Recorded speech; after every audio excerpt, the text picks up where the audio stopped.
It's your book, God Against Gods, which we will be covering tonight.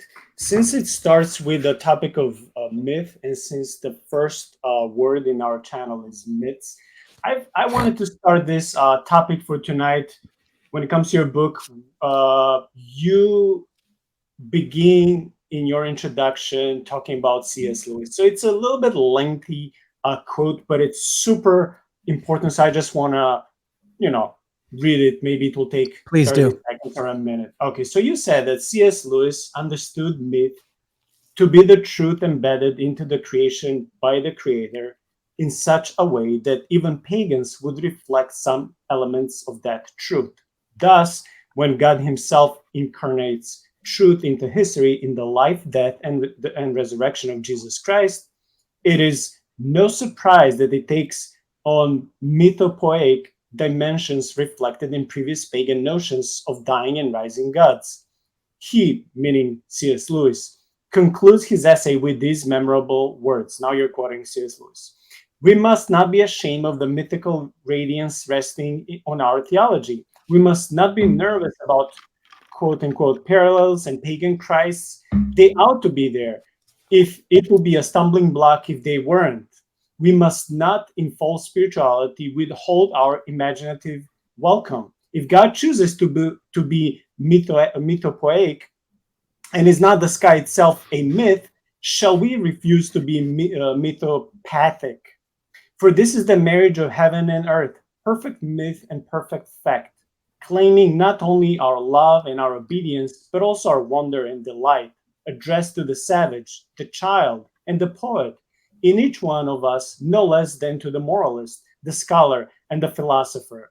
When I read this, I was like, wow, I don't know how to exclude any word from this lengthy quote because everything seems so important. I'm thankful because you're not the only researcher, scholar, author, theologian who writes and actually challenges us as believers to stop thinking about myth. When we use word myth, many times we equate it to something of a legend like Yeah. legendary, like it's a fairy tale. No, rather myth is something true. It's something real. It has so many elements of the truth, but it also combines this epic fight of good of evil on the cosmic scale where people are involved and all these things. And then you quote C.S. Lewis, and you actually encourage us, unlike so many people who are agnostics or atheists, and some of them are former Christians, unfortunately, who when they want to use one of the arguments, they will always say,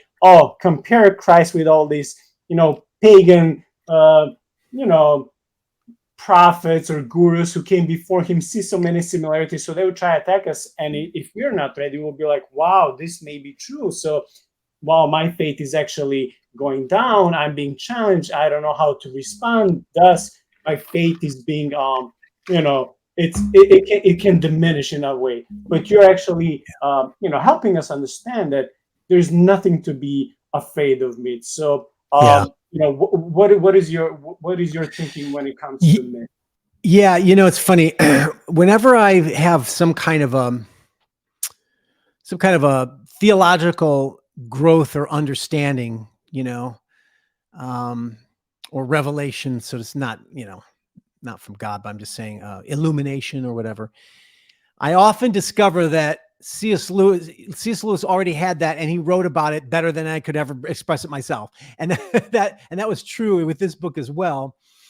Even my own journey of learning the limits of reason. I'd always been driven to love apologetics, but C.S. Lewis, driven by the same obsession with rationality and apologetics, but it brought him to the end where he had his own an experience of seeing that reason can only take you so far. It can't reveal all the truth. And that's of course where myth and other imagination can go beyond that. And that revelation, of course, the way he wrote about it was fantastic. And I'm like, that's exactly what I went through. So yeah, and unfortunately, we still have a difficulty. If whenever I use the word myth, I still get Christians that just react against that because they do mean synonymously with false. It's false. It's false. So, and in some contexts, sadly, that's what we mean, oh, that's a myth, that's not true.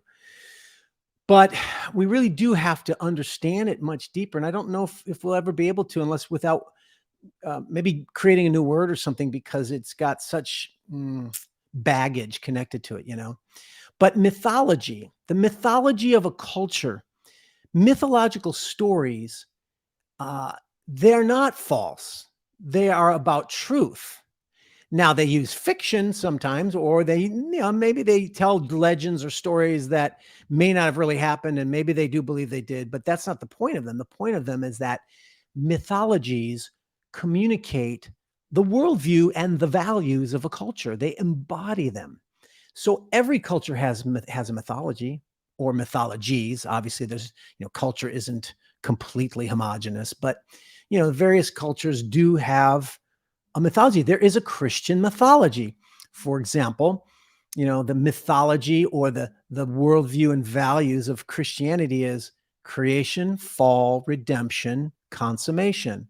Those four things, which by the way are also the four steps of a worldview, meaning you have some kind of a belief. And this is not inherently Christian.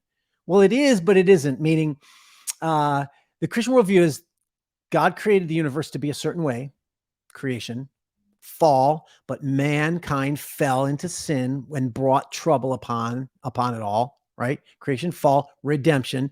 So then God provided a way to redeem man's sin, the cross and Jesus Christ, to bring him back to the original creation, so to speak, bringing us back to the garden, at least spiritually, right?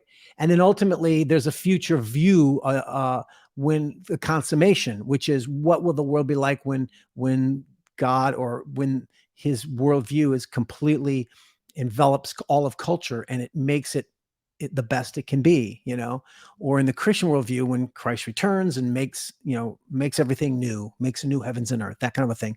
Well, all worldviews, that's and you think about it, that's a story, isn't it? Creation, fall, redemption, consummation. It's a timeline story. Story is about events that occur in a timeline, because that's how we experience life or time, is through chronology. Now, stories can tell things out of chronology, but basically story is, this embodiment of creation, fall, redemption. And as I said earlier, you can have secular redemption that has a creation, fall. The secular humanistic worldview believes creation. It believes creation is actually evolution. Everything's chance, and there is no God.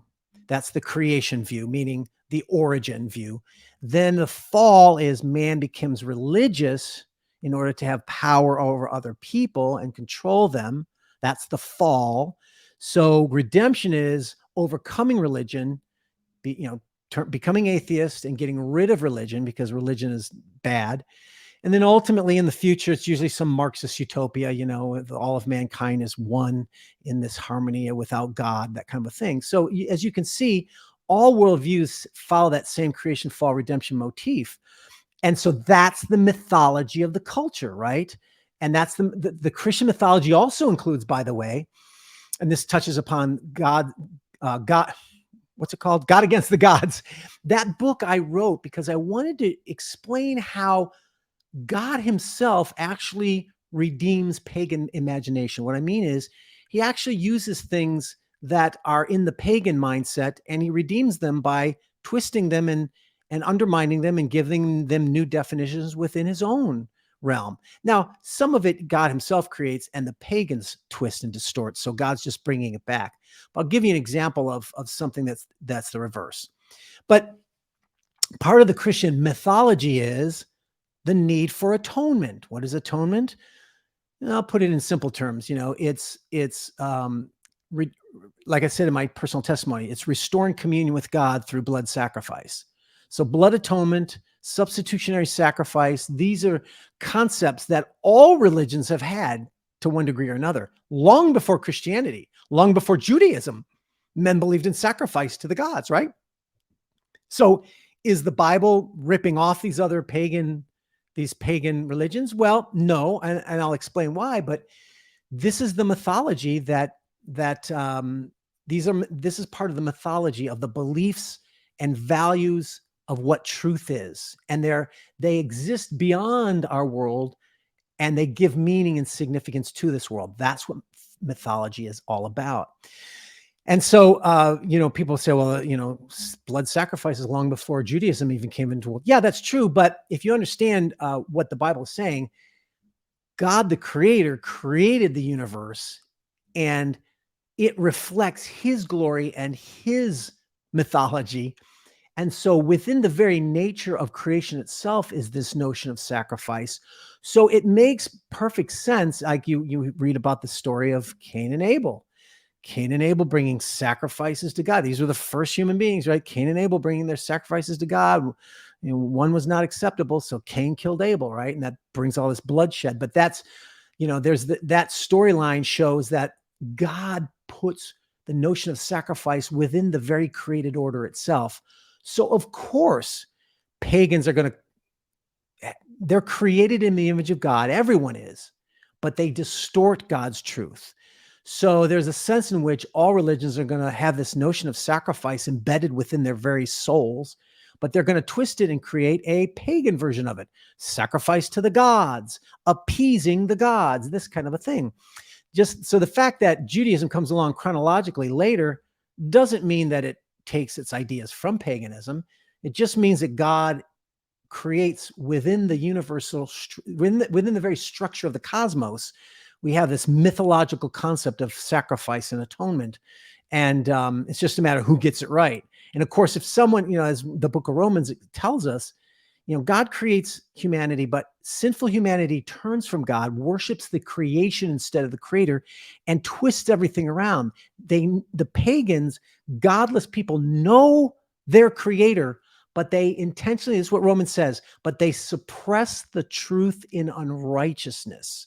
And that's a very important concept to understand, which means they're created in God's image, they reflect his glory, but their sin makes them repress the truth and create their own religion that places themselves at the center in some way or another, and create other gods, false idols, because they don't want to follow their creator. They don't want to be beholden to their true creator. They want to make their own religions and use those religions as control. So that's an example of mythology, whether you like it or not. You say, no, that's theology. Well, say what you will, it's still mythology.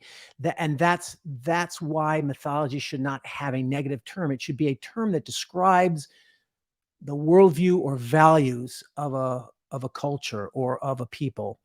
And so we should embrace it in that sense.